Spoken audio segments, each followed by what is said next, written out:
परिचय, इंट्रोडक्शन। प्रिय बच्चों, आज की कक्षा में आपका स्वागत है। इस अध्याय में हम पढ़ेंगे कंप्यूटर के बारे में कि कंप्यूटर क्या है। कंप्यूटर एक मशीन है जिसका उपयोग हमारे जीवन के लगभग सभी क्षेत्रों में उपयोग किया जा रहा है। वेब टेक्नोलॉजी, इंटरनेट और मोबाइल फोन के विकास ने ज्ञान के नए आयाम स्थापित किए हैं और एक नई विचार प्रक्रिया को जीवन दिया है। कंप्यूटर पर सतत अनुसंधान यानी रेगुलर रिसर्च और डेवलपमेंट की गति को देखते हुए ये कह सकते हैं कि ये हमें जीवन में न्यू एक्सपीरियंसेस से अवगत करवाता रहेगा। पर्सनल कंप्यूटर गणना, डिजाइन और पब्लिशिंग पर्पसेस के लिए छात्रों, इंजीनियरों, रचनात्मक लेखकों द्वारा इस्तेमाल किया जाता है। कंप्यूटर ने सीखने की प्रक्रिया को भी बेहतर किया है। विद्यार्थी कक्षा में ही नहीं बल्कि जब वह यात्रा कर रहा है या पीसी के साथ घर पर बैठकर भी अपनी पढ़ाई कर सकता है। इंटरनेट टेक्नोलॉजी से व्यक्ति को सभी जगह होना संभव हुआ है। लोग अब इंक्वायरीज, शॉपिंग और अन्य कई कार्यों के लिए कंप्यूटर का उपयोग कर रहे हैं। वर्तमान में हम सूचना सुपर हाईवे के एक युग से गुजर रहे हैं जहां सभी प्रकार की जानकारी सिर्फ कंप्यूटर का एक बटन पर क्लिक करके उपलब्ध की जा सकती है। कंप्यूटर का वर्गीकरण, कंप्यूटर क्लासिफिकेशन। कंप्यूटर अपनी डेटा प्रसंस्करण क्षमता यानी डेटा प्रोसेसिंग कैपेबिलिटीज के आधार पर वर्गीकृत किया जा सकता है। कंप्यूटर उनके उद्देश्य, डेटा को संभालने की क्षमता यानी डेटा हैंडलिंग फंक्शनैलिटी, कार्यक्षमता, आकार, भंडारण क्षमता और प्रदर्शन के आधार पर वर्गीकृत किया जा सकता है। आकार, भंडारण क्षमता और प्रदर्शन के आधार पर वर्गीकरण। Classification based on size, storage capacity and performance. Computer एक बड़े रूम के साइज में बहुत बड़ा और एक लैपटॉप के रूप में छोटा हो सकता है, या मोबाइल में माइक्रो नियंत्रक और एम्बेडेड सिस्टम तक के आकार के हो सकते हैं। कंप्यूटर्स के 4 प्रकार हैं: super computer, main frame computer, mini computer और माइक्रो कंप्यूटर। Super computer. बच्चों, आइए पढ़ते हैं सुपर कंप्यूटर के बारे में। ये सुपर कंप्यूटर डेटा के भंडारण क्षमता, प्रदर्शन और डेटा प्रोसेसिंग के मामले में सबसे शक्तिशाली कंप्यूटर्स होते हैं। सुपर कंप्यूटर्स बहुत ही खास कंप्यूटर्स होते हैं जो कि रिसर्च और साइंटिफिक पर्पस के लिए इस्तेमाल किए जाते हैं, जैसे कि नासा द्वारा अंतरिक्ष यान को लॉन्च करना। उन्हें नियंत्रित करने तथा अंतरिक्ष में खोज करने के लिए सुपर कंप्यूटर का इस्तेमाल किया जा रहा है। इन कंप्यूटर्स को कार्य करने के लिए बहुत ज्यादा जगह की जरूरत पड़ती है और ये अत्यधिक महंगे भी होते हैं। पहला सुपर कंप्यूटर 1964 में बनाया गया था जिसका नाम CDC 6600 था। सुपर कंप्यूटर का उपयोग। Applications of super computers. मौसम की भविष्यवाणी यानी वेदर फोरकास्टिंग। इन कंप्यूटर्स का उपयोग मौसम का अनुमान लगाने और भविष्यवाणी करने, बरसात तथा तूफान की तीव्रता का अध्ययन करने के लिए किया जाता है। भूकंप की जानकारी लेना, अर्थक्वेक स्टडीज। सुपर कंप्यूटर्स का उपयोग भूकंप घटना की खोज के लिए भी किया जाता है। इनका उपयोग प्राकृतिक गैस, पेट्रोलियम और कोयला जैसे संसाधनों की खोज करने के लिए भी किया जाता है। संचार, कम्युनिकेशन। ये कंप्यूटर्स विभिन्न उपकरणों, मशीनों और व्यक्तियों के बीच संचार व्यवस्था को बढ़ाने में बहुत सहायक सिद्ध होते हैं। इन कंप्यूटर्स के और भी बहुत सारे उपयोग हैं, जैसे कि हथियारों के परीक्षण और नाभिकीय हथियारों यानी न्यूक्लियर वेपन्स के प्रभाव को जानने में। कुछ प्रसिद्ध सुपर कंप्यूटर्स हैं: IBM's Sequoia अमेरिका में, फ्यूजित्सु's K कंप्यूटर जापान में और परम सुपर कंप्यूटर भारत में। Main frame computers. आइए जानते हैं मेन फ्रेम कंप्यूटर्स के बारे में। ये मेन फ्रेम कंप्यूटर्स काफी महंगे होते हैं और इनका इस्तेमाल सरकारी संस्थाओं और लार्ज बिजनेस फर्म्स में या बिजनेस ऑपरेशन के लिए किया जाता है। ये कंप्यूटर बड़े कमरे में रखे जाते हैं जहां उचित शीतलन यानी प्रॉपर कूलिंग एवं अन्य दूसरी सुविधाएं उपलब्ध होती हैं। ये बहुत बड़ी मात्रा में लार्ज वॉल्यूम डेटा को बहुत तेज गति से प्रोसेस कर सकते हैं। विशाल व्यावसायिक बैंक, शिक्षण संस्थान और इंश्योरेंस कंपनीज में उनके ग्राहकों के डेटा को रखने के लिए मेन फ्रेम कंप्यूटर्स का उपयोग किया जाता है। कुछ पॉपुलर मेन फ्रेम कंप्यूटर्स हैं फ्यूजित्सूस ICL VME और हिटाचीज मिनी कंप्यूटर्स। बच्चों, आइए पढ़ते हैं मिनी कंप्यूटर्स के बारे में। मिनी कंप्यूटर्स प्राय छोटे व्यापार में उपयोग में लिए जाते हैं। हालांकि ये सुपर कंप्यूटर एवं मेन फ्रेम कंप्यूटर्स के समान शक्तिशाली नहीं होते, लेकिन फिर भी ये शक्तिशाली मशीन्स की गिनती में आते हैं। इनका उपयोग बड़ी या मध्यम वर्ग की कंपनीज और प्रोडक्शन हाउसेस में किया जाता है। ये कंप्यूटर्स एकल उपयोगकर्ता और सिंगल एंड मल्टी यूजर्स की अवधारणा पर कार्य करते हैं। कुछ मिनी कंप्यूटर्स के उदाहरण निम्नलिखित हैं। K202, Texas Instrument TI-990, SDS-92, micro computer. आइए जानते हैं माइक्रो कंप्यूटर्स के बारे में। Desktop computers, laptop, PDAs, tablets. ये कंप्यूटर्स चारों बेसिक कंप्यूटर्स में से सबसे सस्ते होते हैं। ये एक सामान्य प्रकार के कार्य को करने के लिए इस्तेमाल किए जाते हैं, जैसे कि संचार, शिक्षा, मनोरंजन एवं अन्य दूसरे उद्देश्यों के लिए, ऑफिस कार्य को पूरा करने के लिए।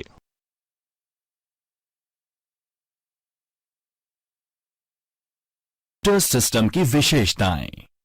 गति, स्पीड। कंप्यूटर बहुत ही उच्च गति पर डेटा को प्रोसेस करता है।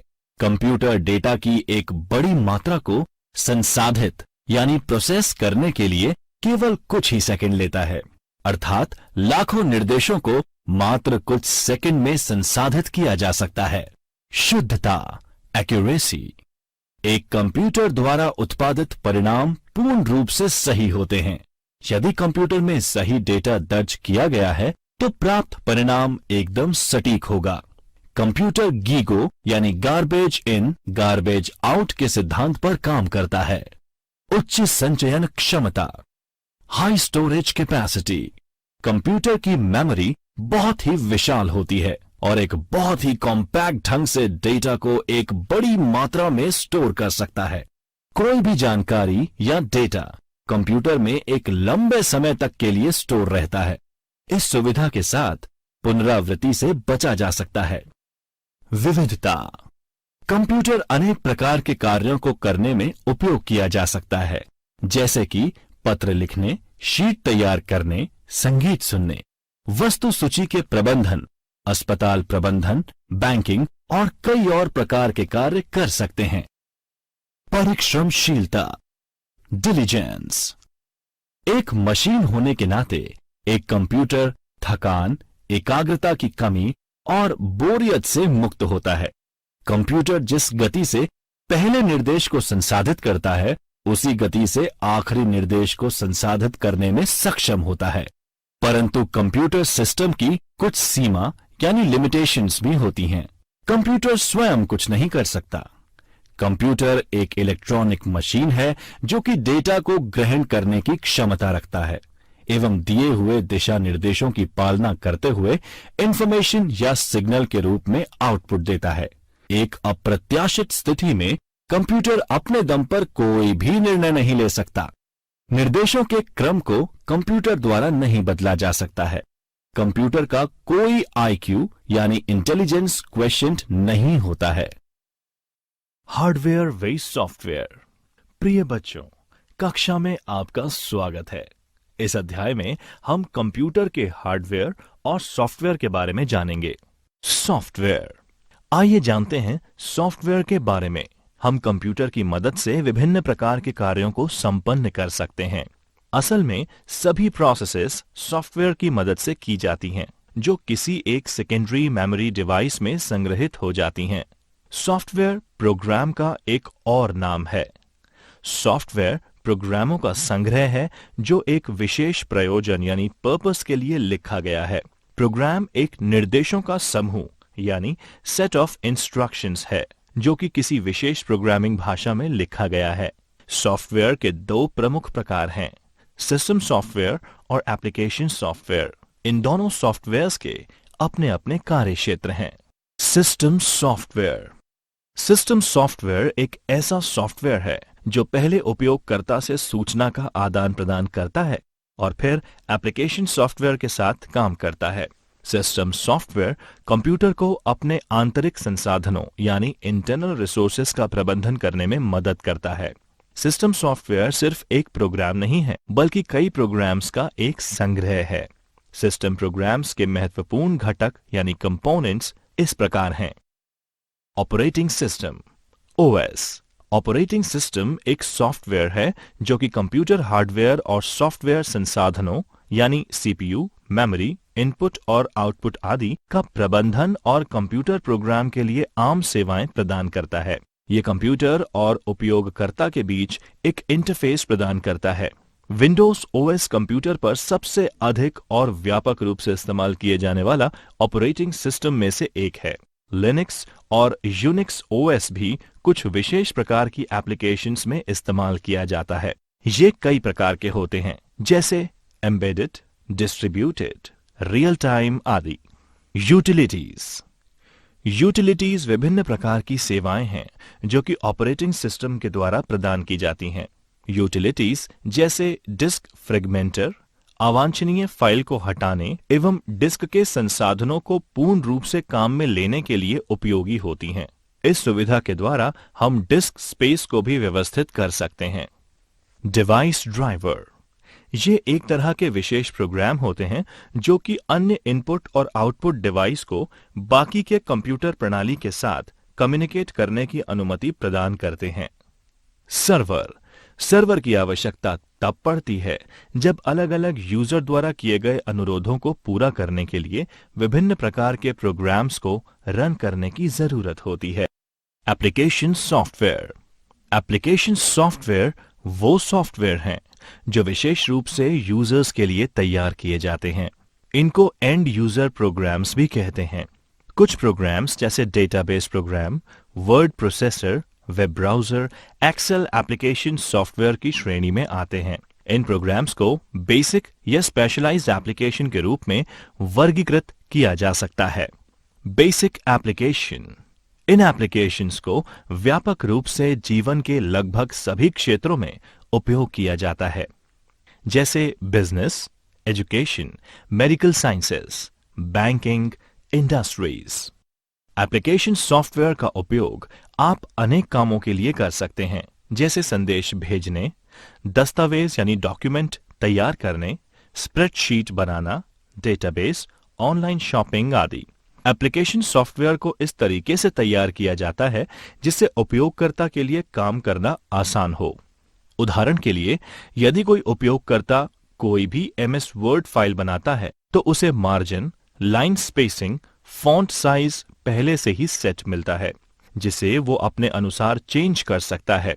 यूजर डॉक्यूमेंट में रंग भरने, शीर्षकों और तस्वीरें आवश्यकता अनुसार जोड़ सकते हैं। उदाहरण, एक वेब ब्राउजर एक एप्लीकेशन सॉफ्टवेयर ही है जिसे विशेष रूप से इंटरनेट पर पाई जाने वाली इंफॉर्मेशंस और कंटेंट खोजने के लिए तैयार किया जाता है। वेब ब्राउजर के नाम: internet explorer, Mozilla Firefox, Google Chrome और सफारी। स्पेशलाइज्ड एप्लीकेशन में हजारों अन्य प्रोग्राम हैं जो कि विशिष्ट विषयों और व्यवसायों पर ध्यान केंद्रित करते हैं। कुछ सबसे अच्छे प्रोग्राम्स हैं graphics, audio, video, multimedia, web लेखन और कृत्रिम बुद्धि यानी आर्टिफिशियल इंटेलिजेंस। उपयोगी जानकारी: एक सॉफ्टवेयर सूट एप्लीकेशन सॉफ्टवेयर्स का एक समूह है जो संबंधित फंक्शनैलिटी के लिए बना होता है। उदाहरण के लिए, ऑफिस सॉफ्टवेयर सूट में word processing, spreadsheet, database, presentation और ईमेल शामिल हो सकते हैं। जानते हैं हार्डवेयर के बारे में। हार्डवेयर एक सामान्य शब्द है जो कि कंप्यूटर प्रणाली के किसी भी कंपोनेंट की उपस्थिति यानी फिजिकल प्रेजेंस का वर्णन करने के लिए जिसे देखा और छुआ जा सके इस्तेमाल में लिया जाता है। इसमें कंप्यूटर केस, मॉनिटर, कीबोर्ड और माउस शामिल हैं। इस तरह से keyboard, mouse, monitor, printer, motherboard, memory chips, electronic circuit, expansion card, cable, switch जिसे आप छूकर महसूस कर सकते हैं, ये सभी उपकरण शामिल हैं। हार्डवेयर कंपोनेंट्स को अक्सर इनपुट, आउटपुट, स्टोरेज या प्रोसेसिंग कंपोनेंट्स के रूप में वर्गीकृत कर सकते हैं। हार्डवेयर कंपोनेंट्स जो सीपीयू का एक अभिन्न हिस्सा नहीं है, उन्हें पेरिफेरल उपकरणों के रूप में संदर्भित किया जाता है। पेरिफेरल उपकरणों को आमतौर पर इनपुट, स्टोरेज या आउटपुट जैसे हार्ड डिस्क, कीबोर्ड या प्रिंटर के लिए उपयोग किया जाता है। इनपुट डिवाइस एक ऐसी हार्डवेयर डिवाइस है जो यूजर से इंफॉर्मेशन स्वीकार करती है, इंफॉर्मेशन को इलेक्ट्रिकल सिग्नल्स में कन्वर्ट करती है और उसके बाद प्रोसेसर को संचारित करती है। इनपुट डिवाइस का मुख्य कार्य ह्यूमंस को कंप्यूटर के साथ इंटरैक्ट कराना होता है। उदाहरण के लिए, अगर आप कंप्यूटर पर गेम खेल रहे हैं तो माउस पॉइंटर के द्वारा आप नेविगेशन को कंट्रोल कर सकते हैं। आउटपुट डिवाइस कंप्यूटर सिस्टम से इंफॉर्मेशन लेता है और ऐसे रूप में परिवर्तित करता है जिसको ह्यूमंस द्वारा आसानी से समझा जा सकता है। उदाहरण के लिए, मॉनिटर यूजर के लिए प्रोसेसर के द्वारा प्रोसेस की गई इंफॉर्मेशन को विजुअल डिस्प्ले के द्वारा दिखाता है। प्रोसेसिंग डिवाइस कंप्यूटर के भीतर इंफॉर्मेशन की प्रोसेसिंग के लिए जिम्मेदार कंपोनेंट है। इनमें सीपीयू, मेमोरी और मदरबोर्ड डिवाइस शामिल हैं। स्टोरेज डिवाइस एक ऐसा कंपोनेंट है जो कंप्यूटर के भीतर डेटा संग्रहित करने की अनुमति प्रदान करता है। इनमें हार्ड डिस्क ड्राइव और कॉम्पैक्ट डिस्क ड्राइव शामिल हैं। Component input example track ball, touch pad, microphone, keyboard, sensors, mouse, joystick, scanner, webcam. Component processing example motherboard, processor, CPU, memory. Component output example monitor, printer, headphone, speaker, touchscreen, projectors, etc. Component storage example hard disk drive. Computer के उपयोग। प्रिय बच्चों, कक्षा में आपका स्वागत है। Computer का उपयोग हमारे जीवन में व्यापक हो गया है। कंप्यूटर और उससे संबंधित उपकरणों के बिना हमारे जीवन की कल्पना करना बहुत मुश्किल है। कंप्यूटर ने हमारे जीवन को आसान यानी इजी, सिंपल, एफिशिएंट और प्रोडक्टिव बना दिया है। कंप्यूटर आज लगभग सभी क्षेत्रों में जैसे education, medicine, scientific research, governance, transportation, railways, roadways, communication, business, entertainment, home, hospitals आदि में इस्तेमाल किए जा रहे हैं। घरों में कंप्यूटर का उपयोग। Use of computers in home. आइए जानते हैं, आज कंप्यूटर घर में विभिन्न प्रयोजनों के लिए इस्तेमाल किया जा रहा है। इसके कुछ उदाहरण इस प्रकार हैं। स्कूली बच्चों के लिए होमवर्क फॉर स्कूल चिल्ड्रन। बच्चे दस्तावेज बनाने यानी कि creating documents, Excel worksheets, PowerPoint presentations, school के काम और परियोजनाओं को पूरा करने के लिए इंटरनेट आदि के लिए कंप्यूटर का प्रयोग कर रहे हैं। मनोरंजन एंटरटेनमेंट। कंप्यूटर का उपयोग फिल्मों और वीडियो देखने, संगीत को सुनने, कंप्यूटर गेम खेलने, लाइव स्ट्रीमिंग वीडियो देखने और कई अन्य गतिविधियों, मनोरंजन और रिक्रिएशन के लिए किया जा सकता है। सामाजिक मीडिया, सोशल मीडिया। लोग सामाजिक मीडिया उपकरणों यानी सोशल मीडिया टूल्स के अनुप्रयोगों जैसे फेसबुक, इंस्टाग्राम और गूगल प्लस का उपयोग दोस्तों के साथ चैट और वीडियो चैट करने में उपयोग कर रहे हैं। ज्ञान, नॉलेज। लोग कौशल और ज्ञान को बढ़ाने के लिए इंटरनेट की मदद ले सकते हैं, जहां इंटरनेट पर उपलब्ध वेबसाइट्स, किताबें, ट्यूटोरियल और प्रासंगिक दस्तावेज शैक्षिक और सूचनात्मक सामग्री पढ़ने या डाउनलोड करने के लिए उपलब्ध है। शिक्षा के क्षेत्रों में कंप्यूटर का प्रयोग। Use of computers in education.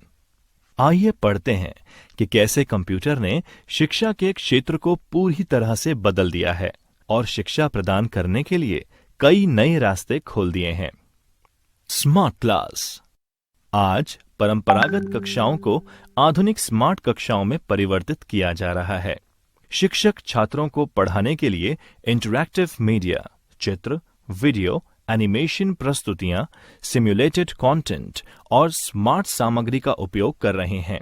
ये छात्रों को अवधारणाओं यानी कि कॉन्सेप्ट्स को समझाने और एक लंबे समय के लिए ज्ञान बरकरार करने में मदद करता है। इसके अतिरिक्त ERP स्कूल गतिविधियों, शिक्षकों और छात्रों के प्रदर्शन को ट्रैक कर स्वचालित स्कोरबोर्ड पैदा करता है और विभिन्न स्तरों पर प्रदर्शन का विश्लेषण कर स्कूल प्रशासन की गतिविधियों में मदद करने के उपयोग में लिया जाता है। ऑनलाइन शिक्षा, ऑनलाइन एजुकेशन। कंप्यूटर्स ने पारंपरिक शिक्षा प्रणाली को मजबूत बनाने के अलावा एक नई शिक्षा प्रतिमान यानी a new education paradigm online शिक्षा को जन्म दिया है। इसके द्वारा शैक्षिक प्रमाण पत्र, डिप्लोमा और डिग्री कोर्स संचालित किए जा रहे हैं। छात्र एक कोर्स, डिग्री या प्रशिक्षण का प्रमाण पत्र कंप्यूटर और इंटरनेट कनेक्शन की मदद से घर बैठे ऑनलाइन मोड का उपयोग कर प्राप्त कर सकते हैं। ऑनलाइन शिक्षा प्रणाली छात्रों को कई लाभ प्रदान करती है जो वे पारंपरिक शिक्षा प्रणाली में नहीं प्राप्त कर सकते। यही कारण है कि आज लाखों लोग ऑनलाइन शिक्षा का पालन कर रहे हैं और इस मामले में इनकी संख्या दिन ब दिन बढ़ती जा रही है। Digital library. स्कूल की किताबें और सामग्री को डिजिटल और ई पुस्तक यानी सॉफ्ट कॉपी में परिवर्तित करके छात्रों को प्रदान किया जा रहा है।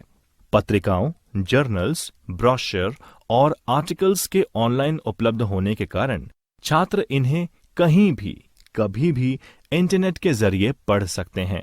पुस्तकालयों के सभी फंक्शंस जैसे बुक को इशू करना, बुक को वापस करना आदि भी कंप्यूटर्स के द्वारा स्वचालित किया जा रहा है। अनुसंधान, परियोजनाएं, रिसर्च, प्रोजेक्ट्स। कंप्यूटर छात्रों को अपनी परियोजना और शोध कार्यों को पूरा करने में मदद करता है। आज कंटेंट, डेटा और नॉलेज ऑनलाइन उपलब्ध हैं, जिससे किसी भी विषय में पर्याप्त मात्रा में जानकारी को उपलब्ध कर अपने अनुसंधान को आगे बढ़ाने का काम सुविधाजनक हो गया है। कंप्यूटर का व्यवसाय में उपयोग, use of computers in business. प्रतियोगी दुनिया में कंप्यूटर स्वचालन यानी ऑटोमेशन कार्यालय दक्षता और उत्पादकता बढ़ाने के लिए बहुत जरूरी है। आज कंप्यूटर का प्रयोग व्यापार की लागत को कम करने और ग्राहकों की संतुष्टि बढ़ाने के लिए किया जा रहा है। कई अत्याधुनिक ऑफिस ऑटोमेशन उत्पादन बाजार में अवेलेबल हैं, जिसका उपयोग बिजनेस में किया जा सकता है। संचार, कम्युनिकेशन। ये व्यापार का एक महत्वपूर्ण पहलू है, जहां ईमेल, त्वरित संदेश यानी इंस्टेंट मैसेजिंग, संपर्क प्रणाली यानी कॉन्टैक्ट सिस्टम्स, VoIP यानी voice over internet protocol, video chat आदि का उपयोग अनुप्रयोग कर्मचारियों, ग्राहकों, विक्रेताओं और प्रबंधन के बीच संचार के लिए किया जा रहा है।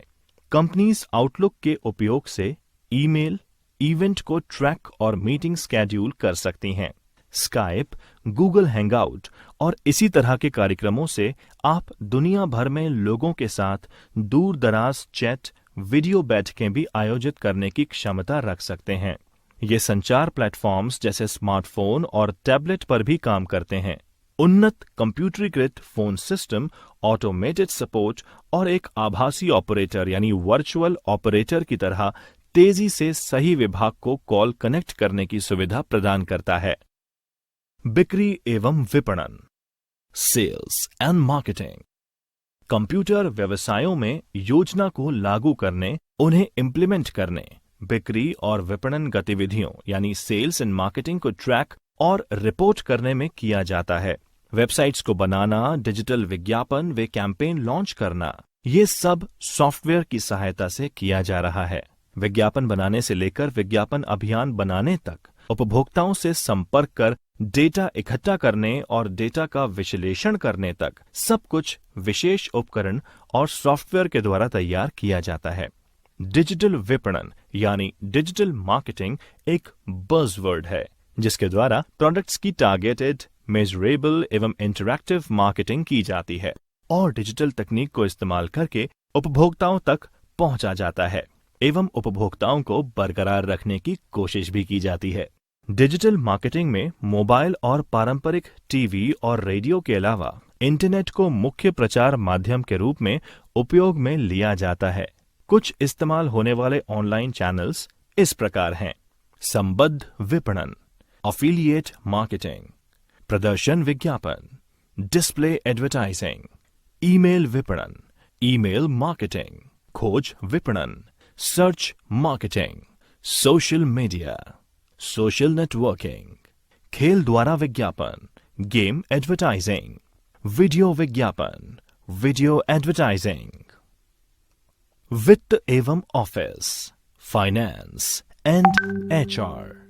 बच्चों, आजकल आमतौर पर कंपनीज को ऑटोमेटेड फाइनेंस और ह्यूमन रिसोर्सेज कार्यों को संभालने के लिए ईआरपी यानी एंटरप्राइज रिसोर्स प्लानिंग पैकेजेस का उपयोग किया जाता है। इन पैकेजों में वित्तीय लेखांकन यानी फाइनेंशियल अकाउंटिंग, जनरल लेजर की तरह सभी महत्वपूर्ण कार्यों जैसे accounts receivable, accounts payable, taxation, asset accounting, payroll, recruitment, benefit और मानव मूल्यांकन यानी कि परफॉर्मेंस एंड अप्रेजल्स आदि का ख्याल रखा जाता है। वित्त और मानव संसाधन के अलावा ERP module sales, planning, operations और एडमिनिस्ट्रेशन के रूप में भी आता है। शिक्षा और प्रशिक्षण, एजुकेशन एंड ट्रेनिंग। प्रिय बच्चों, आजकल व्यापार जगत कर्मचारियों को उपयोग प्रक्रियाओं, train and educate employees on processes, technical subjects, business subjects, company policies, standard procedures and safety के बारे में शिक्षित करने के लिए कंप्यूटर का उपयोग किया जा रहा है। कंप्यूटर का उपयोग कर्मचारियों को ई-लर्निंग प्लेटफॉर्म एंड ई-कंटेंट का इस्तेमाल करके शिक्षित करने व प्रशिक्षण में किया जाता है, जिससे कर्मचारी अपने स्वयं की ट्रेनिंग अपने हिसाब से प्लान कर सकता है तथा वह ऑनलाइन आकलन द्वारा तुरंत प्रमाणित भी हो सकता है।